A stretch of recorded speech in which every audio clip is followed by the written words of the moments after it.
ስላለፈው ትቼ ስለ ትናንትናው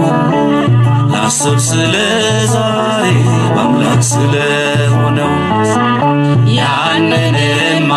ያን ክፉ ጨለማ ባይናየው ጆሮዬማ ይስማ ላላመጣ መልሼ ያንን ቀን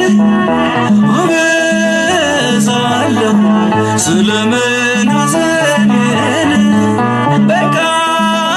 ልርሳው የሆነው ሆኗል ብዬ በወደደኝ ልጽናና በጌታዬ ስላለፈው ትቼ ስለ ትናንትናው ላስብ ስለ